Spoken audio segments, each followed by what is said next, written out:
नमस्कार। चलिए आज एक ऐसी यात्रा पर चलते हैं, एक ऐसे प्राचीन विचार की खोज में जो शायद हमारे होने के, हमारे अस्तित्व के सबसे गहरे सवालों के जवाब दे दे। हम बात कर रहे हैं छांदोग्य उपनिषद के उस बेहद शक्तिशाली विचार की, जिसने सच मानिए सदियों से दुनिया भर के विचारकों को सोचने पर मजबूर किया है। ये वो सवाल हैं जिनसे प्राचीन भारत के महान विचारक सदियों तक जूझते रहे।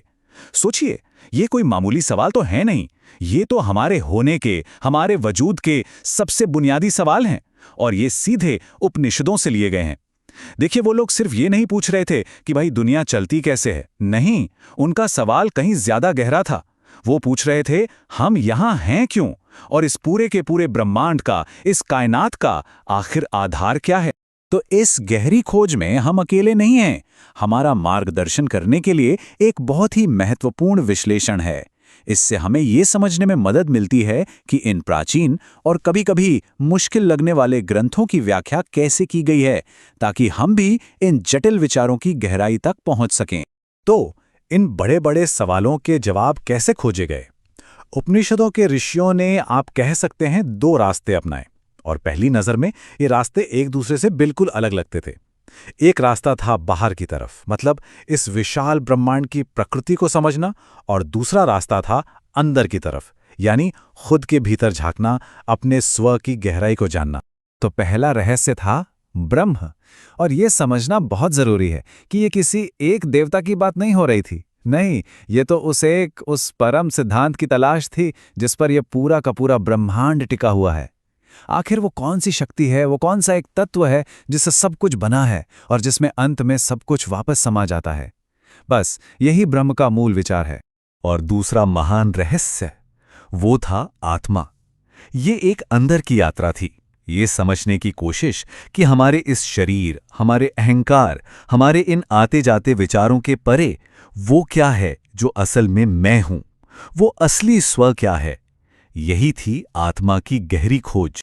लेकिन कहानी का असली मोड़, असली चमत्कार तो तब हुआ जब छांदोग्य उपनिषद ने इन दो अलग अलग लगने वाली खोजों के बीच एक ऐसा रिश्ता बताया, एक ऐसा कनेक्शन खोजा जिसने सच में सब कुछ बदल कर रख दिया।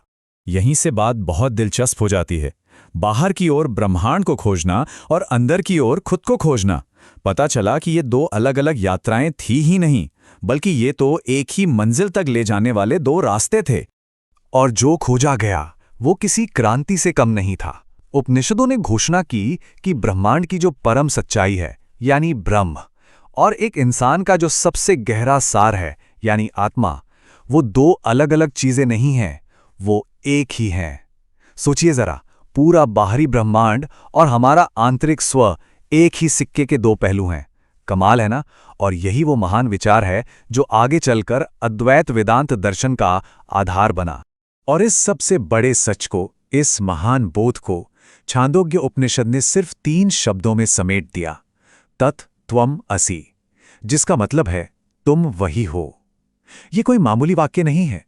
उपनिषद में एक गुरु अपने शिष्य श्वेतकेतु से ये वाक्य एक बार नहीं, 2 बार नहीं, पूरे 9 बार दोहराता है, हर बार एक नए उदाहरण के साथ, ताकि ये सिर्फ एक जानकारी ना रह जाए, बल्कि ये ज्ञान उसके पूरे अस्तित्व का, उसकी रग रग का हिस्सा बन जाए। अब देखिए, ये बात कि एक अकेला इंसान और ये पूरा का पूरा ब्रह्मांड एक ही है, ये सुनने में और समझने में थोड़ा मुश्किल लग सकता है ना? बिल्कुल। और इसीलिए प्राचीन ऋषियों ने इस गहरे सच को समझाने के लिए, या कहें कि महसूस कराने के लिए, हमारी रोजमर्रा की जिंदगी से ही बड़े कमाल के उदाहरण, बड़े शक्तिशाली रूपक उठाए। अब ये शहद वाला उदाहरण देखिए, कितना सुंदर है। सोचिए, मधुमक्खियां अलग अलग फूलों से रस लाती हैं, है ना? हर रस की अपनी पहचान होती है, लेकिन जब वो शहद बन जाता है तो क्या कोई बता सकता है कि कौन सा रस किस फूल का था? नहीं, वो सब एक होकर मीठा शहद बन जाते हैं। बस वैसे ही हम सब जीव हैं। हम सब उस एक परम सच्चाई का हिस्सा हैं जिसे यहाँ सत कहा गया है। सत का मतलब है परम सत्य, या जो असल में है, जो कि ब्रह्म का ही एक और नाम है। हम सब उसी से हैं, भले ही हम इस बात को भूल गए हों। और फिर ये नदियों वाला उदाहरण, ये तो और भी कमाल है। सोचिए, कितनी ही नदियां हैं, सबके अपने अपने नाम, अपने अपने रास्ते, कोई गंगा, कोई यमुना, लेकिन जब वो बहते बहते जाकर समुद्र में मिलती हैं तो क्या होता है? क्या उनकी अलग पहचान बचती है? नहीं, वो बस समुद्र बन जाती हैं।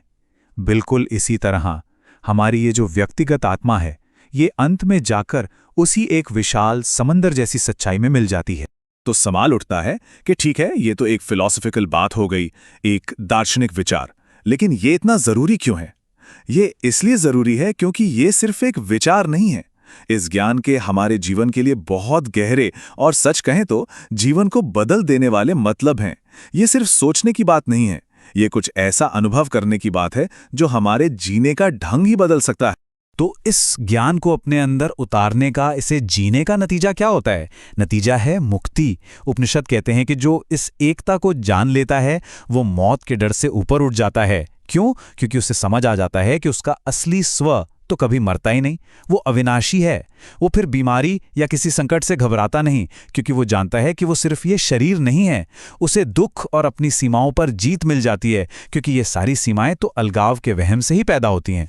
और आखिर में वो एक ऐसी आनंदमयी, निडर अवस्था में पहुंच जाता है जहां वो खुद को हर चीज से, हर किसी से जुड़ा हुआ महसूस करता है। तो कुल मिला के बात यह है कि उपनिषद के विचारकों के लिए यही समझ, यही ज्ञान मोक्ष था, परम स्वतंत्रता। यही वो चाबी थी जिससे इंसान अपनी सीमाओं को लांघ सकता था और उस आज़ादी को पा सकता था जिसकी तलाश शायद हम सब कहीं ना कहीं करते हैं। और इसी एक सवाल के साथ हम आज की बात को यहीं रोकते हैं। एक सवाल सोचने के लिए कि अगर ये प्राचीन ज्ञान सच है, अगर हमारा अपना सार और इस पूरे ब्रह्मांड का सार वाकई में एक ही है, तो ये एक अकेली बात हमारे जीने के तरीके को, हमारे एक दूसरे के साथ बर्ताव को और इस दुनिया में हमारी अपनी जगह को देखने के नजरिए को कितना कुछ बदल सकती है।